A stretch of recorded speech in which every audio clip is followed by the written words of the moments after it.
1er juillet 2002, quelque part au-dessus de l'Allemagne. Où est-il? Un avion russe vole à 900 km/h en direction de l'ouest. À bord, une cinquantaine d'enfants. Ils partent en vacances en Espagne, une destination qu'ils n'atteindront jamais. Voici l'histoire du vol Bashkirian Airlines 2937.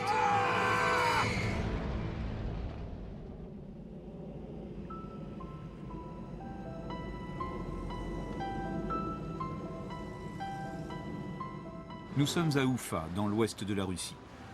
En ce mois de juin 2002, tout le monde se prépare pour les vacances d'été. Cette année, l'UNESCO offre aux meilleurs élèves de la ville un séjour de 2 semaines près de Barcelone, en Espagne. La sélection des enfants est sévère, et les candidats retenus sont tous les premiers dans leur discipline, qu'elle soit intellectuelle, sportive ou artistique. Le 29 juin, 46 enfants accompagnés de quelques professeurs quittent la ville d'Oufa pour se rendre à Moscou, d'où ils doivent prendre leur avion pour Barcelone. Mais à Moscou, les choses se compliquent. L'agence de voyage se trompe d'aéroport et le groupe rate l'avion. Chez les enfants, c'est la déception. En attendant de trouver une solution, les professeurs décident de leur faire visiter la capitale russe.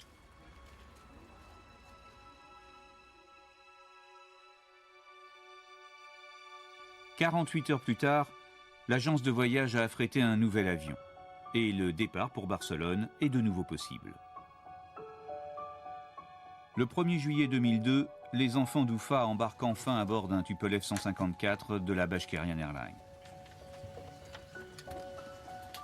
Les enfants Kaloyev ne font pas partie du groupe d'Oufa. Eux partent en vacances rejoindre leur père, un architecte qui termine un projet à Barcelone.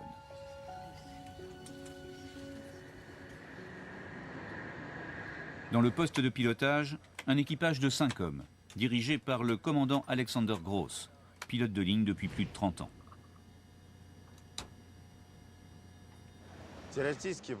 Alexandre était un très bon pilote. Il était vraiment très doué. Ce soir, le copilote est Oleg Grigoriev. En fait, c'est le chef pilote de la compagnie et il doit au cours de ce vol contrôler les compétences du commandant Gross. Quand vous faites une erreur, certains commandants de bord vous critiquent très durement. D'autres restent calmes et polis. Mais Oleg Grigoriev, lui, manifestait souvent sa désapprobation par des gestes. Un peu comme ça, du style « Pourquoi t'as fait ça ?» Sur ce vol, l'équipage est donc particulièrement compétent. Un commandant de bord d'expérience et le chef pilote de la compagnie sont aux commandes. Juste derrière, Murat Iktilov. C'est le copilote du vol. Mais pour une fois, il est réduit au rôle de spectateur puisque son siège est occupé par Grigoriev, le chef pilote. Murat est sur le point lui aussi de devenir commandant de bord. Murat était un pilote très professionnel. Il adorait voler. Il s'intéressait à toutes les innovations aéronautiques et se tenait vraiment au courant des derniers progrès. Dans le cockpit se trouvent également un navigateur et un mécanicien navigant. Le vol 2937 de Bashkirian Airlines décolle de Moscou juste avant 22 heures.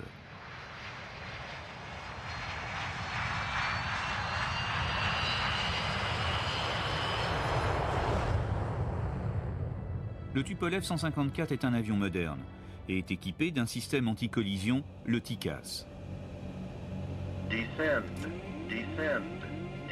TICAS, TCAS, est un système d'ordinateur pour éviter les collisions. C'est-à-dire, c'est un système qui vous prévient de la présence d'autres avions. On a chacun un ordinateur qui donne sa position, qui donne son altitude, qui donne sa vitesse.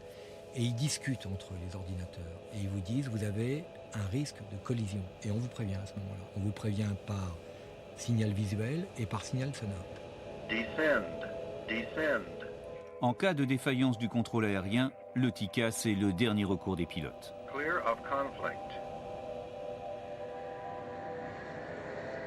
À quelques milliers de kilomètres de là, Bergame, en Italie. Un Boeing 757 de la société de fret DHL s'apprête à décoller. Il doit rejoindre la base européenne de la société à Bruxelles, en Belgique. Il va croiser la route du Tupolev russe juste au-dessus de l'Allemagne. À bord du Boeing, 2 hommes seulement. Le commandant de bord, un Anglais de 47 ans, Paul Phillips, et le copilote, un Canadien de 34 ans, Bren Campioni.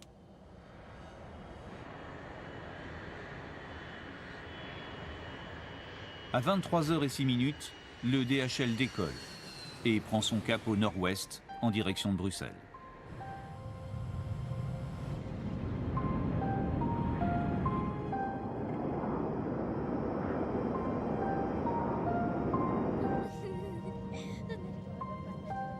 À bord du Tupolev, l'ambiance est détendue. Le dîner a été servi, l'arrivée est prévue au petit jour et tout le monde se prépare pour une courte nuit.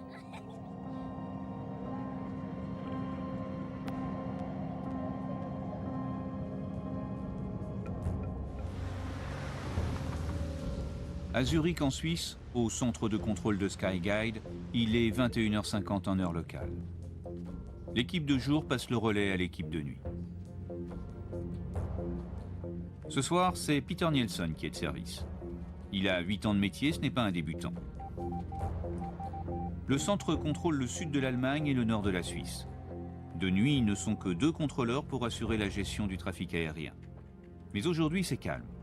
Les avions sont rares et le collègue de Peter décide de faire une pause prolongée. Une pratique habituelle au centre de contrôle de Zurich. Peter se retrouve donc seul à gérer le trafic aérien sur les 2 écrans radars espacés d'1 mètre. 23h10, 2 techniciens arrivent et informent Peter d'une opération de maintenance sur le radar principal. Durant leur intervention, les écrans vont fonctionner plus lentement. Mais surtout, et Peter l'ignore, le filet de sauvegarde sera désactivé. Le filet de sauvegarde est un système d'alerte qui va prévenir le contrôleur que 2 avions risquent de s'approcher anormalement. Ça va se présenter sur l'écran sous la forme des étiquettes des avions concernés qui vont se mettre à clignoter, généralement en surbrillance. Enfin, le contrôleur ne peut pas ne pas le voir, donc ça l'alerte suffisamment tôt pour qu'il ait le temps de donner une instruction pour qu'il n'y ait pas de rapprochement anormal entre ces avions. 3, direct Trasalingen. Bavarois 350, descendez au niveau 270.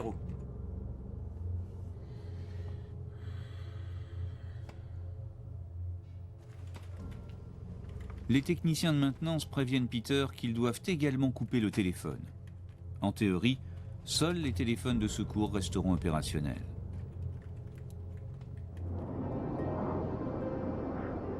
Le Tupolev russe est maintenant à 11 000 mètres d'altitude au-dessus de l'Allemagne en direction de la Suisse. L'équipage s'apprête à quitter la fréquence du contrôle allemand pour contacter Zurich. 128 décimales 05. À bientôt. 128 décimales 05. Bravo Tango Charlie 2937. Au revoir. Dorénavant, c'est Peter Nielsen, le contrôleur suisse, qui va gérer le vol russe. Au même moment, le Boeing de DHL remonte vers le nord. Il survole les Alpes et lui aussi entre dans l'espace aérien suisse. Zurich, radar, bonsoir les gars. Dilmun 611, demandons autorisation niveau 260 pour un direct sur ABC. Le commandant Phillips se demande un niveau de vol à une altitude supérieure, là où l'air raréfié offre moins de résistance et permet d'économiser le carburant. Bien reçu, nous montons niveau 320. Direct Tango, Golf Oscar et demandons le 360 si disponible, merci. Dilmun 611, vous pouvez monter au niveau 360. Le DHL atteint le niveau de vol 360, 36 000 pieds, soit 11 000 mètres d'altitude. C'est l'altitude du Tupolev. Mais les 2 avions sont à plusieurs dizaines de kilomètres de distance et pour l'instant, il n'y a aucun danger. Au même moment, l'assistante transmet à Peter un nouveau vol. Il s'agit d'un Airbus sur le point d'atterrir sur l'aéroport voisin de Friedrichshafen. Du coup, la charge de travail de Peter augmente. Et ce, d'autant que l'Airbus en approche n'apparaît lui que sur l'écran voisin. À partir de maintenant, Peter va devoir travailler sur les 2 écrans. Il tente d'appeler la tour de contrôle de Friedrichshafen pour parler du transfert de l'Airbus, mais la ligne est coupée. Il essaie à nouveau depuis un autre poste, mais il tombe sur un répondeur. Les téléphones sont hors service. Zurich, Greuzy, Aéroloid 1135. Le pilote de l'Airbus contacte Peter pour entamer son approche. Bonsoir Zurich. Bravo Tango. Au même moment, l'équipage russe du Tupolev prend lui aussi contact, mais sur l'autre poste de Aéroloid travail. 1135 reçu, je vous rappelle. Station à plante. Répétez s'il vous plaît. Zurich, bonsoir à tous. Bravo Tango Charlie 2937. Niveau 360. Bravo Tango Charlie 2937. Transpondez 7520. Aéroloid 1135. Nouvel appel de l'Airbus. Original ILS 24. Je crois bien, oui, je vous rappelle tout de suite. Inter 933. Et voilà qu'un troisième avion se manifeste. Un vol Thai Airways qui se dirige vers le nord. Cet autre appareil quitte la zone de contrôle en direction de Munich. 14. Au revoir. Thai Inter 132,14. Les contrôleurs aériens sont habitués à gérer ce type de situation. Mais ce soir, il doit jongler entre deux postes de travail, ce qui rend les choses un peu plus difficiles. Aéroloid 1135, descendons au niveau 70. Facteur aggravant, à cause de la maintenance, les écrans de contrôle sont plus lents. Et surtout, le filet de sauvegarde ne fonctionne pas. Correct. Quel est votre cap actuel? Cap 265. Reçu. Tournez à droite, cap 280, guidage ILS 24. Droite, cap 280 pour guidage ILS 24, Aéroloid 11. Peter voudrait transférer l'Airbus pour s'en libérer. Pour la troisième fois, il essaie de composer le numéro de la tour de contrôle de Friedrichshafen. Votre correspondant n'est pas en service actuellement. Veuillez vérifier le numéro que vous avez composé.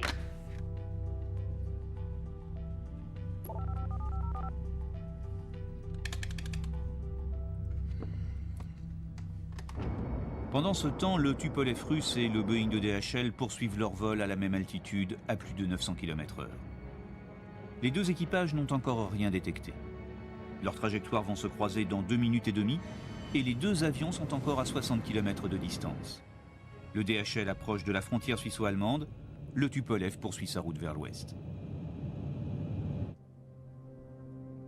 La première alerte apparaît sur l'écran radar d'un contrôleur allemand. Son filet de sauvegarde a détecté les trajectoires convergentes et le risque de collision. Aussitôt, il essaie de prévenir Peter à Zurich, mais les téléphones sont toujours coupés.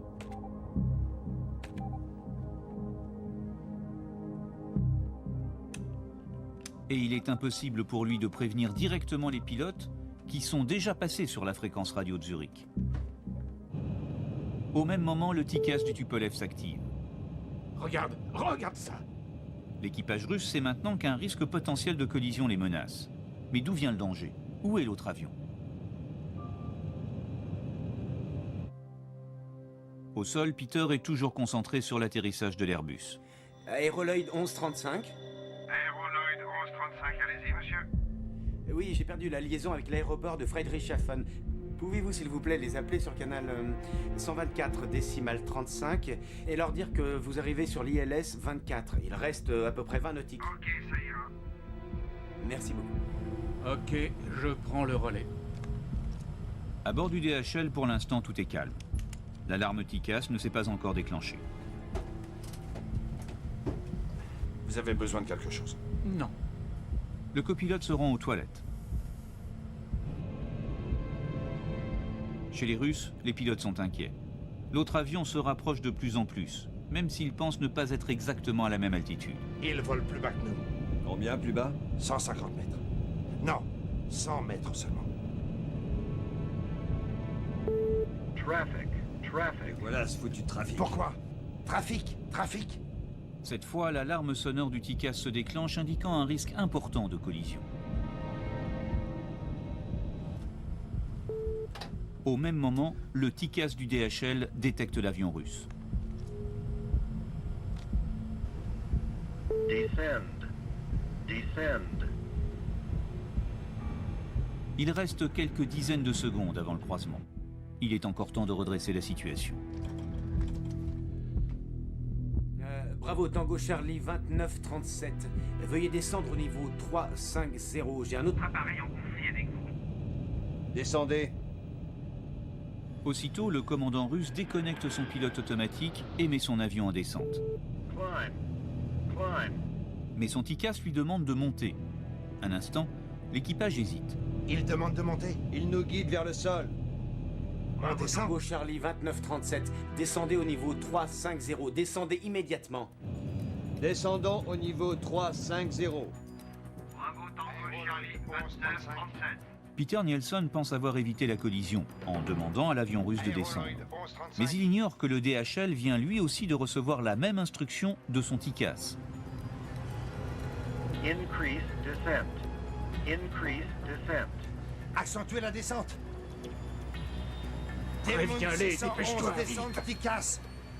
Les pilotes essaient de prévenir le contrôle que le TICAS leur demande de descendre. Mais Peter, au même moment, parle avec l'équipage russe et ne peut entendre le message. Si les deux avions obéissaient à leur TICAS, il n'y aurait aucun problème. Mais au lieu de monter, les Russes suivent les instructions du contrôleur et eux aussi descendent. Les deux avions filent droit l'un sur l'autre. Merde, où est-il? Ici, à gauche. Increase climb. Increase climb. Il demande de monter. Montez. Descendez. Merde, descendez encore. Montez.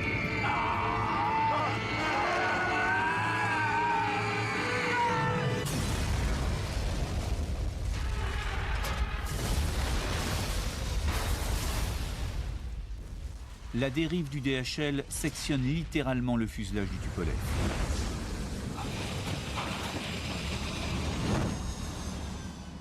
Les pilotes du DHL vont continuer à se battre pendant encore 2 minutes.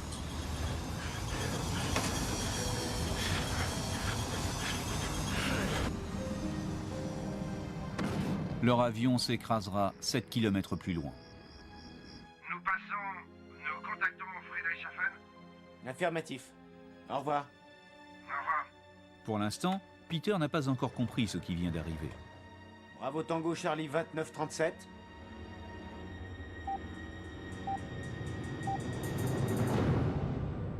Bravo Tango Charlie 2937.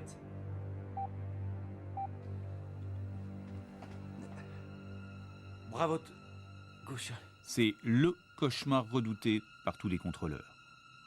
Voir 2 de leurs avions entrer en collision. Non. Peter Nielsen ne reviendra plus jamais dans une salle de contrôle, mais son histoire pour autant n'est pas terminée.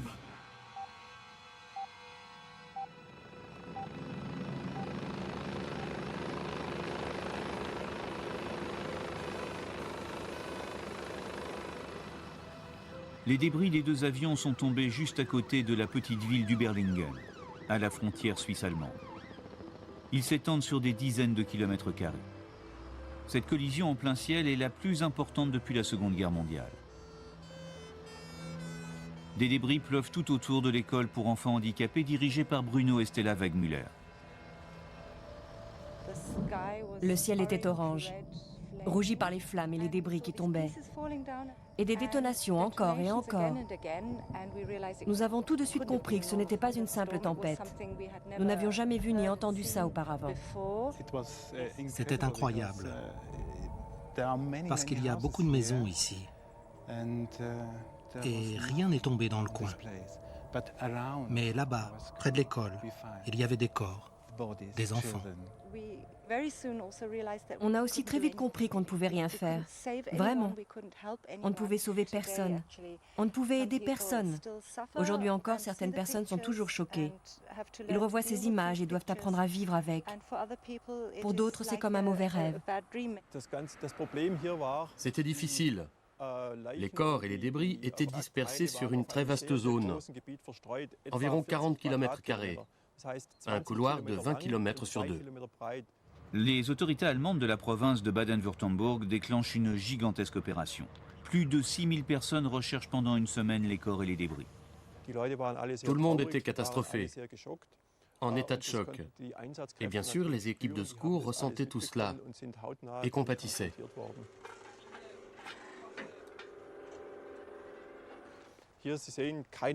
Là, vous voyez, il n'y a plus d'arbres ici. Tout a brûlé. On pense que les réacteurs du Boeing se sont détachés en premier, à environ 7 ou 800 mètres d'ici, avant que l'avion ne s'écrase. L'un a atterri à 300 mètres d'ici, par là, et l'autre à 500 mètres, dans cette direction.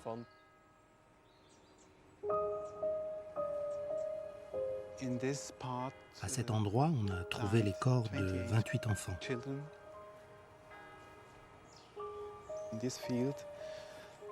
Dans ce champ, il y avait un enfant. Et d'autres par là, dans ce champ, il y avait...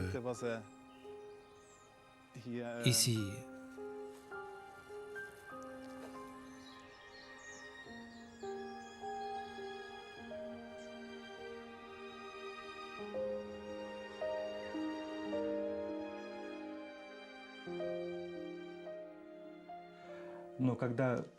Quand ils ont fait un gros plan sur l'avion, j'ai vu le logo de la Bashkirian Airlines à l'arrière de l'appareil. J'étais dans la cuisine. Tout le monde dormait encore. J'ai failli m'évanouir. Je me suis penché sur la table.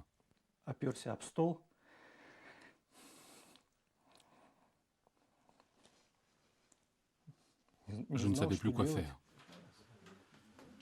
Les parents Kananov ont perdu leur seule fille. Irina, elle, a perdu son fils unique. Nous avons espéré un miracle, qu'il ait manqué l'avion. Bref, on ne voulait pas y croire.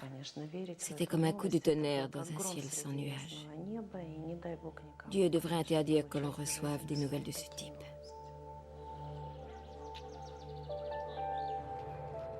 L'architecte russe Vitali Kaloyev attendait sa famille à Barcelone. Il est l'un des premiers arrivés à Überlingen. Les policiers essaient de le dissuader de participer aux recherches, mais Vitali ne peut s'en empêcher.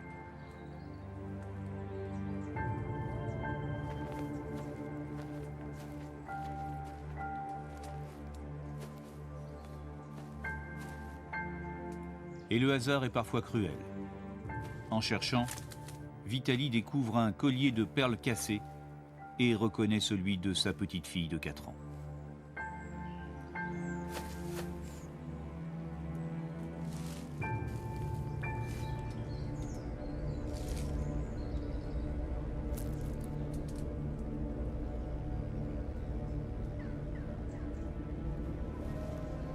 Les secouristes mettent une semaine pour rassembler les restes des victimes éparpillées dans la campagne du sud de l'Allemagne. 2 jours plus tard, un jeudi, les premières familles sont arrivées. Nous ne pouvions pas leur montrer tous les corps que nous avions trouvés, parce que la plupart d'entre eux étaient carbonisés et mutilés. Nous n'avons pas autorisé les proches à voir les corps dans cet état.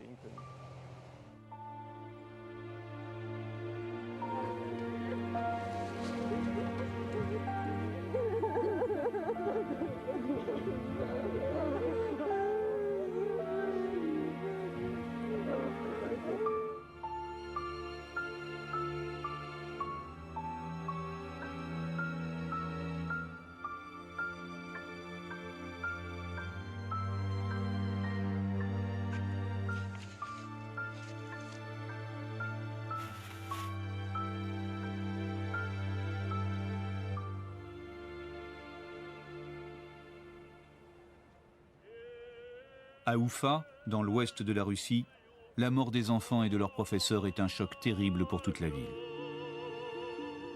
53 victimes du Tupolev sont enterrées au cimetière d'Oufa. 2 rangées de tombes. Les chrétiens orthodoxes d'un côté, les musulmans de l'autre. Une disposition rappelant étrangement celle d'une cabine d'avion. À l'entrée du cimetière, un monument évoque des avions de papier figés en plein vol.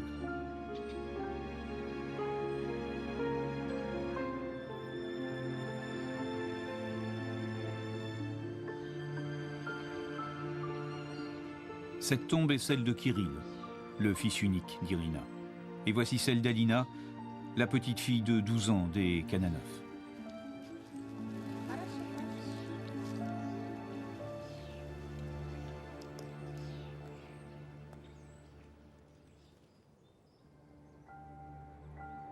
Vitali Kaloyev a perdu toute sa famille. Il a bâti un véritable mausolée à la mémoire de sa femme et de ses enfants.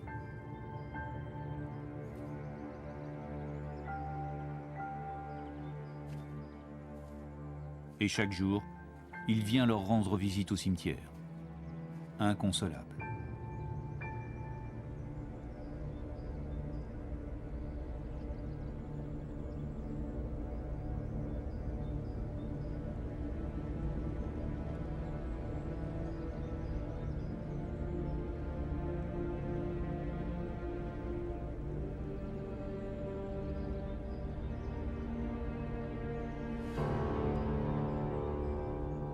Au centre de contrôle de Zurich, dans les jours suivant le crash, le travail est difficile. Les gens étaient en état de choc. Ils étaient choqués. Ils étaient désemparés. Il y avait beaucoup de tristesse, certains pleuraient. On nous a accusés d'avoir une attitude de technocrate après l'accident. C'est une chose que je dois accepter. Mais la tâche la plus importante après cette catastrophe était alors de maintenir la gestion des vols entrant et sortant de notre zone. Et cette situation était vraiment très difficile pour tout le monde. Durant les 3 semaines suivantes, le centre de contrôle de Zurich tourne au ralenti, faute de contrôleurs. Peter Nielsen, quant à lui, n'a jamais repris son travail. Après ce genre d'épreuve, vous ne pouvez pas revenir. Le traumatisme est trop profond. Évidemment, j'ai été bouleversé. Pour moi, ça a été vraiment, vraiment affreux. Affreux parce que c'est arrivé à un collègue, à ma profession, mais aussi à des familles qui ont perdu leurs enfants. La chasse aux responsables est alors ouverte. Une collision en plein ciel implique forcément l'existence d'un coupable. Dans un premier temps, ce sont les Russes qui sont sur la sellette. Les pilotes de l'avion russe auraient à plusieurs reprises ignoré les instructions des contrôleurs aériens. Ils ont plusieurs fois contacté le pilote russe pour lui demander de changer d'altitude, parce qu'il volait à un niveau où il n'aurait pas dû se trouver. Mais le pilote russe n'a jamais répondu aux avertissements du contrôle aérien. Les pilotes russes à l'époque de l'Union soviétique et dans une moindre mesure encore aujourd'hui reçoivent une excellente formation. Je n'ai aucun doute là-dessus. Ils sont formés pour réagir à pratiquement n'importe quel événement pouvant survenir en vol. Pourquoi le TICAS, censé éviter les collisions, a-t-il cette fois-ci causé l'accident? Et pourquoi l'avion russe n'est-il pas descendu quand il en a reçu l'ordre? Un problème de langue? Les contrôleurs donnent toujours leurs instructions en anglais. Je connaissais tous les membres de cet équipage. Et tout le monde pratiquait suffisamment bien l'anglais pour discuter avec le contrôleur. Alors, qui est responsable? L'attention des médias se porte maintenant sur Peter Nielsen, l'homme qui contrôlait les 2 avions et n'a pas su éviter la collision. J'ai été abasourdi, comme j'aurais pu l'être pour tout autre collègue. J'étais tout simplement désolé pour lui. La couverture médiatique de l'accident, ça nous a souvent mis en colère parce que ces déclarations étaient sorties de leur contexte. Vous aviez vraiment l'impression qu'ils voulaient juste remplir leur page. Ils écrivaient n'importe quoi. Ils suivaient nos collègues, les appelaient chez eux. Ils vous suivaient où que vous alliez. Vous ne méritez pas de servir de bouc émissaire. C'est vraiment quelque chose qui reste difficile à accepter, de devoir tout d'un coup endosser une telle responsabilité. Tout ça parce que les autres sont morts ou se cachent derrière la politique, le règlement. À l'époque, on a commencé à sortir de l'immeuble par le sous-sol, jusqu'à un autre bâtiment, simplement pour éviter de rencontrer quelqu'un. Ils interviewaient les gens dans la rue à Kloten, des gens qui n'étaient pas du tout concernés, simplement pour avoir quelque chose à diffuser dans le journal du soir. Et ça nous mettait vraiment en colère, on avait du mal à se contenir. Que savons-nous de plus sur ce contrôleur suisse au centre de l'enquête aujourd'hui? Il était harcelé par les médias. On l'accusait de meurtre. Évidemment, tout le monde veut lui parler, mais pour le moment, le contrôleur suisse refuse de répondre. Les autorités suisses ont ouvert une enquête et envisagent une inculpation d'homicide si les preuves sont assez nombreuses. Pendant ce temps, l'enquête suit son cours. Conduite par les hommes du BFU, le bureau d'enquête allemand sur les accidents aériens. 5 jours après le crash, les enquêteurs ont récupéré toutes les boîtes noires. Voici un enregistreur de vol de Tupolev 154. Il contient 2 bobines et peut enregistrer pendant 30 minutes. Il est plutôt solide, mais l'original trouvé dans le Tupolev avait été sérieusement endommagé. Nous avons dû enlever la bande et la lire sur un autre lecteur. Les débris des avions ont tous été rassemblés dans ce hangar. Cette pièce est la partie inférieure de l'aile droite du Tupolev. Et ce bout-là est passé sous le Tupolev, causant ces déchirures. Voici la partie supérieure de la dérive verticale. Cette pièce se trouvait sur le site de l'accident, sur l'épave principale du Boeing. Cet accident aurait-il pu être évité? Les TICAS des 2 appareils communiquent en permanence. Un des 2 avions ne suivant pas la consigne, les TICAS auraient dû s'inverser. Si l'avion A, en descente, détecte l'avion B, lui aussi en descente, à ce moment-là, le TICAS de l'avion A peut s'inverser et demander au pilote de remonter. Pourtant, à Überlingen, aucun TICAS ne s'est inversé. Pourquoi? Pour déclencher l'inversion, les 2 avions doivent avoir une différence d'altitude inférieure à 30 mètres, ce qui n'était pas le cas. C'est la raison pour laquelle les TICAS ne se sont pas inversés. Tout s'est joué à quelques mètres. Les 2 avions auraient pu se croiser à plus de 30 mètres d'écart s'ils avaient poursuivi chacun leur descente. Or, par réflexe, les pilotes russes ont cherché au dernier moment à remonter. Ce fut leur dernière action avant la collision.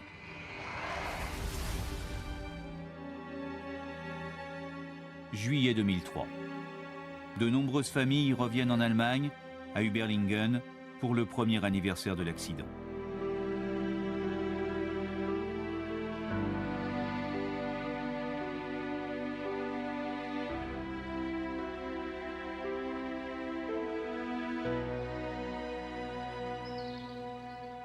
Les Allemands ont construit un mémorial sur le site de la tragédie. Il est constitué d'une série de grosses perles en argent représentant un collier brisé.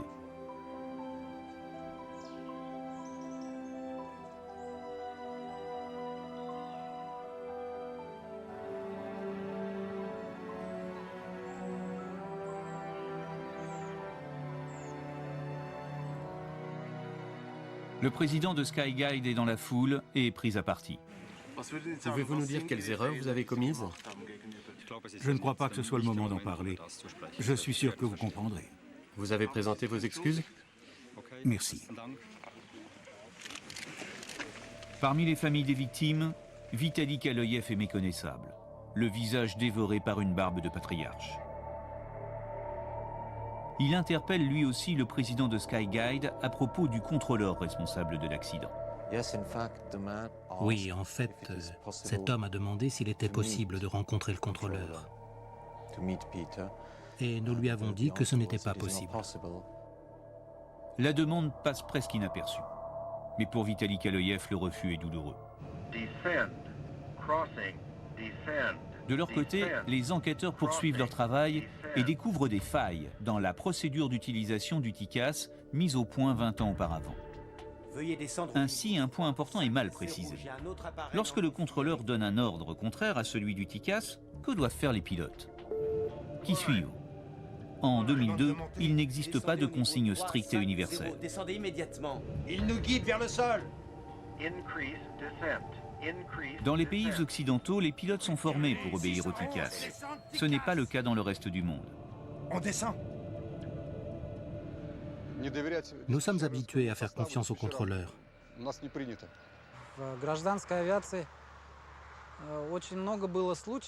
Dans l'aviation civile, souvent les pilotes n'ont pas suivi les instructions des contrôleurs. Et ça s'est terminé avec un accident. Les Russes ont gardé quasiment la même mentalité que du temps de l'Empire soviétique. Ils ont bien plus tendance à obéir aux ordres qu'à faire ce qu'ils pensent être approprié. Ils supposent toujours que l'autre en sait davantage qu'eux-mêmes. Il y avait bel et bien un risque d'accident. Et en janvier 2001, 1 an et demi avant la tragédie d'Überlingen, il a d'ailleurs failli se produire. Au-dessus du Japon, 2 avions transportant 677 personnes se frôlent en plein vol à quelques mètres. La manœuvre d'évitement est tellement violente qu'une centaine de passagers sont blessés, dont certains grièvement. Les Japonais sont passés à un doigt de la plus grande catastrophe aérienne de toute l'histoire de l'aviation. Or, dans ce cas également, un des pilotes a suivi la consigne du contrôleur au lieu de celle du TICAS. Un avertissement qui aurait dû servir à tout le monde. Et pourtant, l'Organisation internationale de l'aviation civile n'a pas réagi. C'est la plus haute instance de régulation de l'aviation civile et pour les enquêteurs allemands, son absence de réaction après l'incident japonais est une des causes de la catastrophe du Berlingen. Cette enquête, réalisée par les Allemands, est la première à avoir mis en cause aussi sérieusement les autorités internationales de l'aviation. Elle les pointait réellement du doigt. Je crois que c'est assez exceptionnel. Si l'OACI avait mené une enquête détaillée sur l'incident du Japon, puis fait des recommandations pour changer les procédures, cela ne serait probablement pas arrivé. L'OACI n'a pas jugé nécessaire de s'impliquer et a délégué toute l'enquête aux autorités japonaises. S'il y avait eu une vraie collision, il serait probablement intervenu. Après ce grave incident, les Japonais ont demandé des conseils à l'OACI. Malheureusement, la réponse et les nouvelles consignes sont arrivées au bout de 18 mois, après la catastrophe du Berlingen. Les procédures de l'OACI, et en particulier celles destinées à éviter les collisions en plein ciel, étaient à l'époque relativement ambiguës ou sujettes à interprétation. L'OACI a enregistré d'autres alertes après l'incident japonais. Dans les 2 années précédant la tragédie du Berlingen, 4 incidents du même type ont été observés en Europe, avec toujours la même origine, des pilotes qui suivent le contrôleur et non pas le TICAS. Si je devais résumer la recommandation que nous avons adressée à tout le monde, je dirais que dorénavant, lorsque le TICAS émet une alerte, les pilotes doivent toujours et immédiatement suivre son instruction.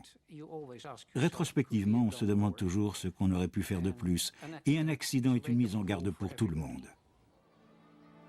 Tous ces regrets et ces mesures n'apportent que peu de réconfort aux familles endeuillées d'Ufa. Tout ce qu'il y avait de bon dans le passé était lié à mon fils.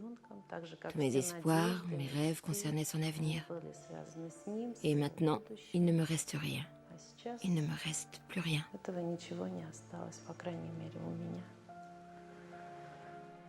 Alors la meilleure façon d'en parler, c'est de dire que ma vie n'a pas changé.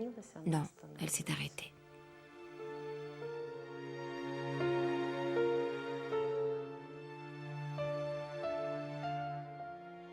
Nous avons toujours autant de peine, vous savez. Elle augmente même avec le temps. Vivre est de plus en plus difficile.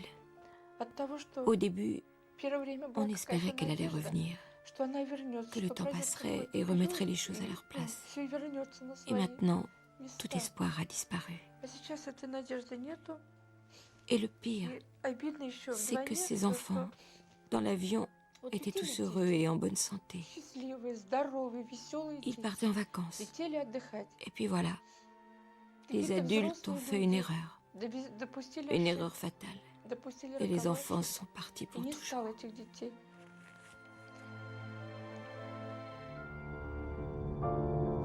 Vitali Kaloyev, l'architecte russe, a perdu toute sa famille et l'homme bascule dans l'obsession. Il veut trouver et punir le responsable de la collision. Il décide de se rendre à Zurich pour écrire le dernier chapitre de l'histoire du Berlingen.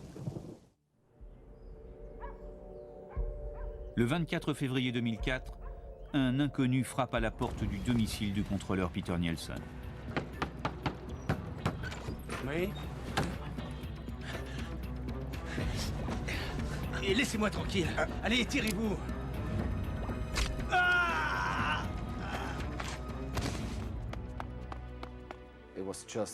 On ne pouvait pas imaginer plus tragique. Je connaissais sa famille. Je savais combien il aimait sa femme et ses enfants.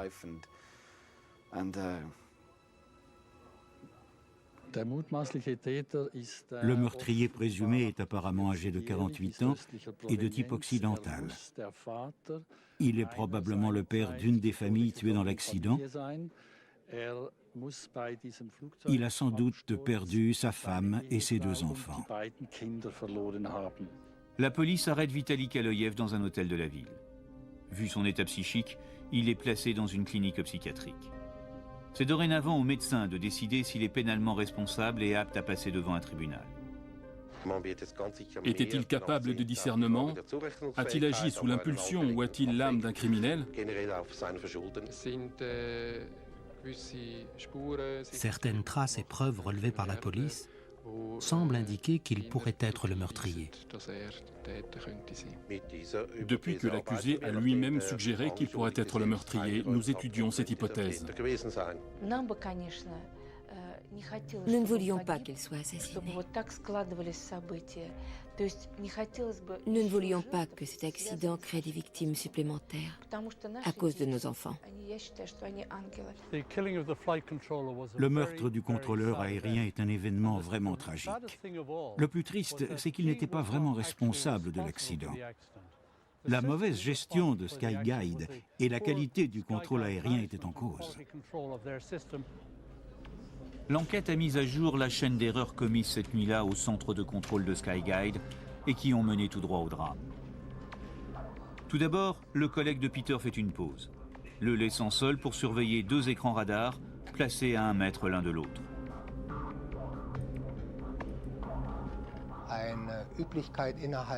Il était tout à fait habituel au centre de contrôle de Zurich que, la nuit, un contrôleur gère à lui tout seul l'intégralité de l'espace aérien de Zurich. Ensuite, l'intervention des techniciens de maintenance ralentit la vitesse d'affichage des écrans. Mais surtout, ils désactivent le filet de protection anti-collision. Or, personne ne prévient le contrôleur. Pendant le travail de maintenance, le système radar doit être utilisé sur un mode dégradé. En mode dégradé, le contrôleur ne dispose plus de système anti-collision. Le filet de sauvegarde est un système anti-collision à court terme, mais très efficace pour le contrôleur. Pour réagir, il a quelques dizaines de secondes, ce qui peut paraître peu, mais qui est quand même suffisant pour faire une analyse rapide, prendre une décision et donner une instruction pour rétablir la situation si besoin est. Il ne savait pas que le filet de sauvegarde était inactif. Facteur aggravant, l'attention de Peter est absorbée par l'arrivée à l'improviste d'un Airbus sur l'aéroport voisin. Peter tente bien d'obtenir de l'aide de l'extérieur, mais le personnel de maintenance a déconnecté le téléphone. Et les lignes de secours sont également hors service. Bref, le contrôleur est privé de tout support technique.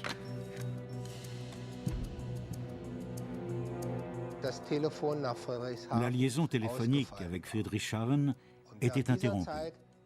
Et en plus, à ce moment-là, Peter devait assurer les communications radio avec plusieurs appareils et sur différentes fréquences.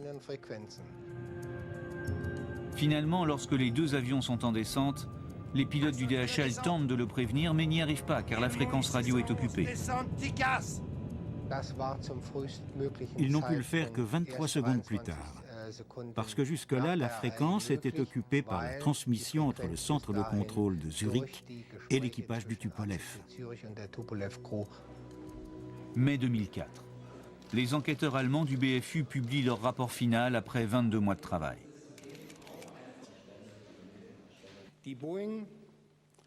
Les enquêteurs pointent 2 causes principales à l'accident. Tout d'abord, Peter Nielsen a réagi trop lentement face au danger de collision. Ensuite, l'équipage russe a eu tort de suivre la consigne du contrôleur au lieu de suivre celle de leur TICAS. Mais c'est une réaction que bien des pilotes peuvent comprendre. Dans cette situation de presque collision, il y a 2 ordres contradictoires, celui du contrôleur, celui de l'ordinateur de bord. Le contrôleur veut dénouer cette situation le plus rapidement possible. Il se fait convaincant, il donne un ordre. Évidemment, on a tendance à le suivre. On a une voix humaine qui nous dit ce qu'il faut faire. On est assisté, on est pris par la main. Alors que l'ordinateur, c'est une voix froide qui dit descends, montez. Mais lui, il est beaucoup plus rapide en revanche, parce qu'il discute avec l'autre avion par la radio. Et donc, il faut le suivre impérativement. Il aurait dû dire à ce moment-là, je suis l'ordinateur, je laisse tomber le contrôle. Enfin, le rapport est sévère pour la société Skyguide qui a laissé le contrôleur travailler seul cette nuit-là. Nous avons retenu la leçon.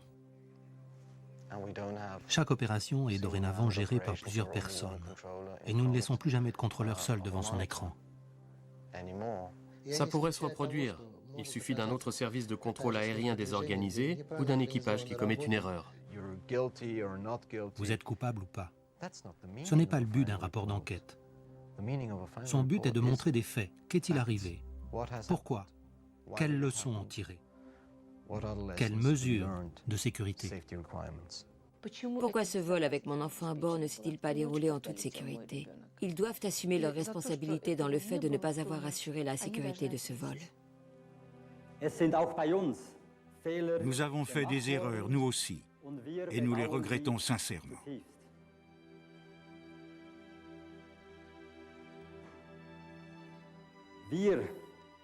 Nous assumons notre responsabilité telle qu'elle est établie dans le rapport du BFU.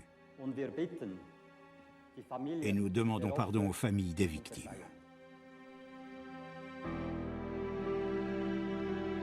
Aujourd'hui, dans la salle de contrôle de Zurich, une rose rend hommage à Peter Nielsen et à la tragédie du Berlingen.